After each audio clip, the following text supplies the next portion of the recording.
figures of speech in English. In this video also, we are going to see remained figures of speech in English. Then which are those remained figures of speech in English? Those are inversion. As we know, in figure of speech and the difference in figure of speech and figures of speech. Figure of speech, singular form. Figures of speech, it is plural form. In Marathi, we call it as अलंकार. भाषेचे अलंकार. भाषेला प्रभावी बनवण्यासाठी, सुंदर बनवण्यासाठी जे शब्द, जे उच्चार किंवा जी रचना, जे तंत्र वापरलं जातं त्याला आपण अलंकार असं म्हणतो. काही अलंकार आपण पूर्वीच्या व्हिडिओज मध्ये पाहिलेले आहेत. उरलेले अलंकार आपल्याला या व्हिडिओमध्ये पाहायचे. So first of all, we are going to see first figure of speech in this video, and that is inversion. Inversion. What is the meaning of this inversion in Marathi? It is called as Yutkram. Then the definition of inversion. The words are not in the correct prose order. See here, the words are not in the correct prose order. Then what is the correct order of the sentence? Correct prose order? It is S plus V plus O. That is subject, verb and then object. It is the syntax or it is the prose order of English sentence. आपल्याला माहिती आहे English मधल्या वाक्याची रचना कशी असते? कर्ता अधिक क्रियापद अधिक कर्म. पण इन्व्हर्शन मध्ये एक इफेक्ट साधण्यासाठी म्हणून, पोएटिक इफेक्ट साठी म्हणून ती रचना बदललेली असते. The words are not in their correct prose order. Correct prose order मध्ये ते शब्द नसतात. शब्दांची जागा बदललेली असते. म्हणजे कधी वर्ब सुरुवातीला, कधी ऑब्जेक्ट सुरुवातीला, कधी सब्जेक्ट सुरुवातीला, मग मध्येच ऑब्जेक्ट आणि मग वर्ब. कशीही रचना बदललेली असते शब्दांची आणि म्हणून inversion. For example, soft and thick the snow ले. बघा, soft and thick the snow ले. This order is not correct prose order. Then what is the correct prose order of this sentence? It is the snow lay soft and thick. See here, the snow lay soft and thick. म्हणजेच इथे वाक्याची रचना the snow lay soft and thick अशी correct order असायला हवी होती. पण poetic effect साठी म्हणून काय केलं? Soft and thick the snow lay अशी त्याची ऑर्डर बदललेली आहे. It is not in correct order. So it is called as inversion figure of speech. In Marathi we call it as युत्क्रम. Next one, interrogation. Then what is interrogation? प्रश्नालंकार. Interrogation, we know that word, that is interrogative sentence. And interrogative sentences, the types of those interrogative sentences we have seen in previous videos. You have to watch that video carefully. So interrogation, prashnalankar. Then what is this? It is in the form of rhetorical question. See here, rhetorical question, alamkarik prashna. Then what is this rhetorical question? It is a question. It is S-no type or WH question, but the answer of such questions is in the question itself. The question is asked, but there is no expectation of answer because already the answer is there in the question. प्रश्नाच्या उत्तराच्या अपेक्षेसाठी प्रश्न विचारलेला नसतो. फक्त emphasis साठी किंवा effect साठी म्हणून असा प्रश्न विचारलेला असतो की ज्याचं उत्तर त्या प्रश्नातच असतं. जसं आपल्या समोर एखादी वाईट गोष्ट घडत असेल तर आपण प्रश्न एक करतो, हे काही चांगलं आहे का? आता हे काही चांगलं आहे का हा प्रश्न आपण विचारला. ऑलरेडी आपल्याला त्याचं उत्तर माहिती आहे की हे वाईट आहे, तरी पण आपण तो प्रश्न विचारतो ओनली फॉर एम्फसिस. अशा एम्फसिस साठी जेव्हा रेटोरिकल क्वेश्चन्स विचारले जातात, it is called as interrogation. For example, nobody knows who am I. Nobody knows who am I. मी कोण आहे त्यांना माहिती नाहीये. मी कोण आहे त्यांना माहिती नाहीये म्हणजे सगळ्यांना माहिती आहे की मी कोण आहे ते. So nobody knows who am I. Such rhetorical questions are asked in the sentence and it is called as interrogation. Next figure of speech, exclamation. Exclamation in Marathi it is called as udgarvachak alankar. Then what is it? Exclamatory word or interjection or sentence is used to express feelings or emotions or ideas etc. Some exclamations, उद्गारवाचक शब्द काहीतरी वापरलेले असतात वाक्यामध्ये, काहीतरी fillings, emotions, ideas किंवा काही व्यक्त करण्यासाठी म्हणून असे शब्द वापरलेले असतात तेव्हा ते सेंटेन्स एक्सक्लेमेशन उद्गारवाचक अलंकार. For example, O that I were young again. See here, oh that I were young again. Here exclamatory mark is used. As in interrogation we find question mark is used, and here as it is exclamatory one, so that exclamation is used or exclamatory mark is used over here. So it is very easy to identify such figures of speech in English. When you see question mark, then it will be interrogation. When you see exclamatory mark, then it will be exclamation. No doubt, in that sentence you will find other figures of speech also. त्याच sentence मध्ये तुम्हाला इतर सुद्धा figure of speech मिळू शकतात, कारण हे discussion आपण पूर्वी पण केले की एका लाईन मध्ये तुम्हाला एकापेक्षा जास्त फिगर्स ऑफ स्पीच अलंकार मिळू शकतात. Next figure of speech, allegory, दृष्टांत. Then what is this allegory? The representation of abstract ideas or principles by character to show something different. काहीतरी वेगळं दर्शवण्यासाठी, एखादी घटना पटवून देण्यासाठी म्हणून कुठल्या तरी पात्रांचा उपयोग करून आपल्याला काहीतरी समजावून सांगितलेलं असतं, काहीतरी वेगळे पण दाखवलेलं असतं. It is called as allegory. For example, the story of Siddhartha and the swan. The Siddhartha and the swan या स्टोरीमध्ये तुम्हाला काहीतरी वेगळे मॉरल टीचिंग, एक नीतिमत्तेची कथा तुम्हाला तिथे शिकायला मिळते. मग असे काहीतरी मॉरल्स वगैरे तुम्हाला काहीतरी शिकवलेले असतात तेव्हा allegory. And the representation of abstract ideas or principles by characters to show something different. It is called as allegory, drishtanta. Next one, rhyme, yamak alankar. Then what is this rhyme? When pronunciation of the last letter in the words is same one. See here, words that don't start with same sound but end with the same sound, and which creates rhythm. बघा, काही शब्द सुरुवात त्याची एकसारखी नसते पण शेवट मात्र एकसारखा असतो, त्याचा उच्चार एकसारखा असतो, साऊंड एकसारखा क्रिएट होतो आणि त्याच्यामुळं एक रिदम, एक ताल निर्माण होतो. It is called as rhyme. For example, in the narrow lane how beautiful is the rain. See here, lane, rain. The word started with another letter, that is lane, l, and this word rain started with r but ended with n. This also ended with n. So words that don't start with the same sound but end with the same sound. Different word, different letter सुरू होणार आणि शेवट मात्र same sound होणार, and which creates rhythm. Lane, rain. So such figure of speech is called as rhyme, yamak alankar.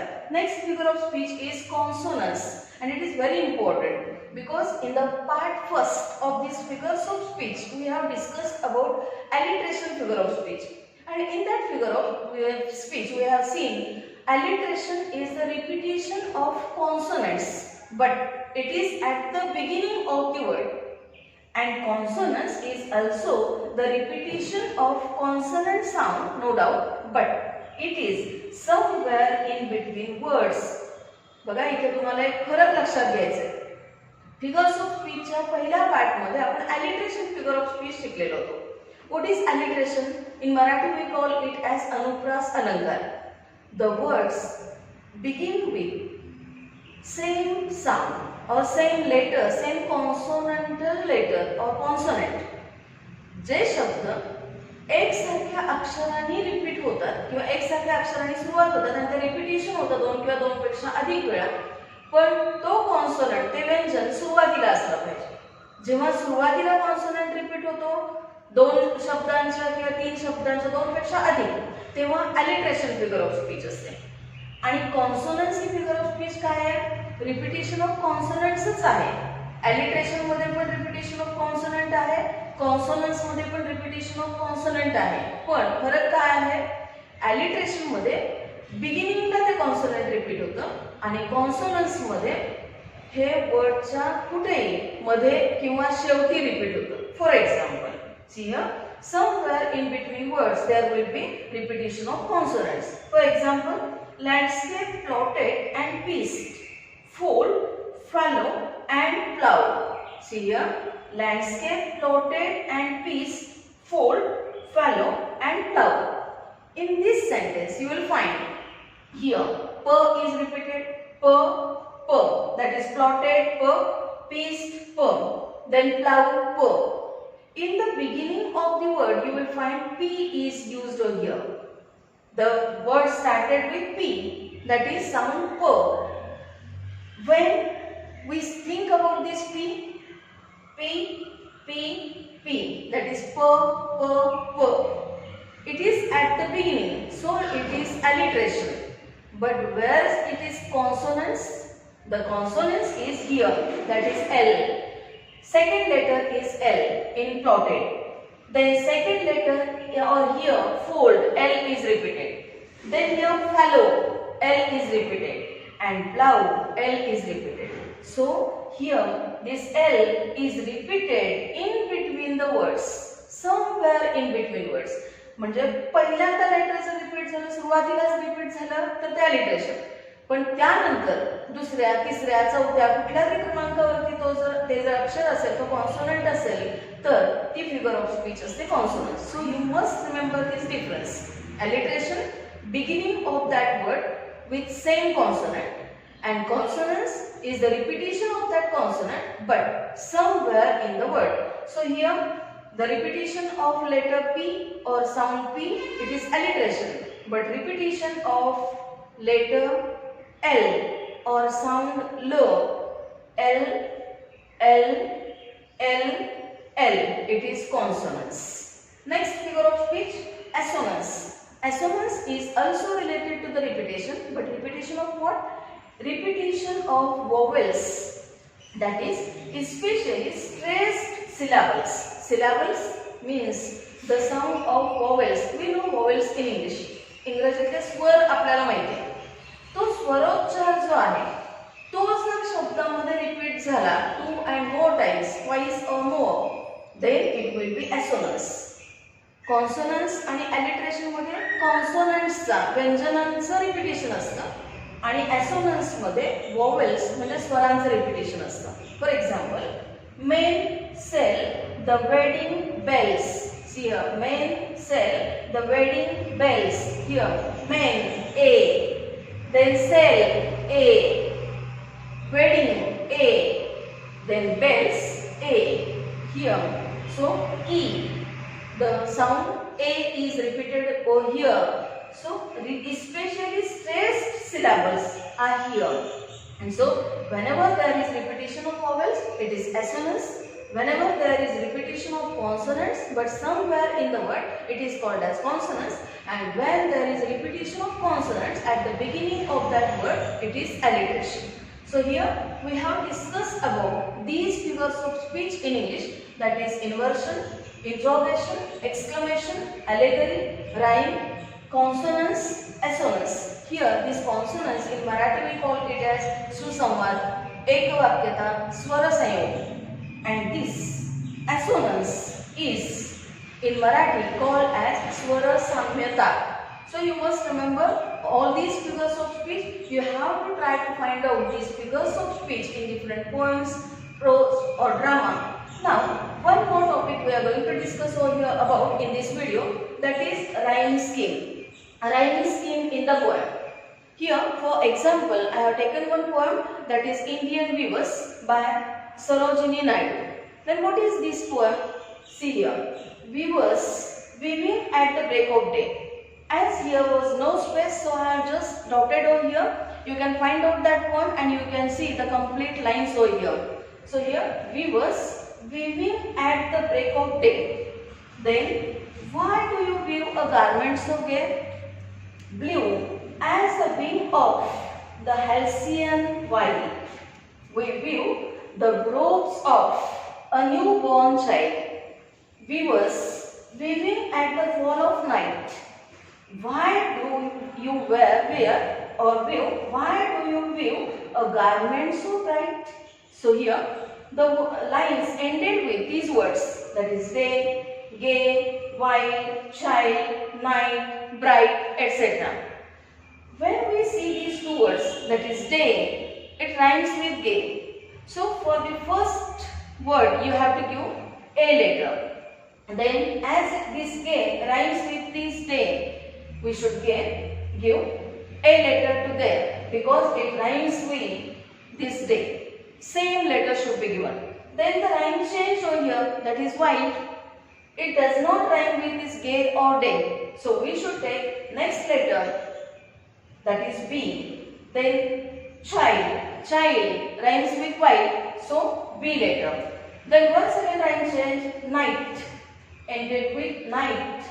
As this does not rhyme with this day, gay, white, child, the rhyme changed. So you should take next letter, that is C. Then bright, as it rhymes with this night. So once again you should give this C letter to this word. And in this way, for next lines, you should give the proper letters.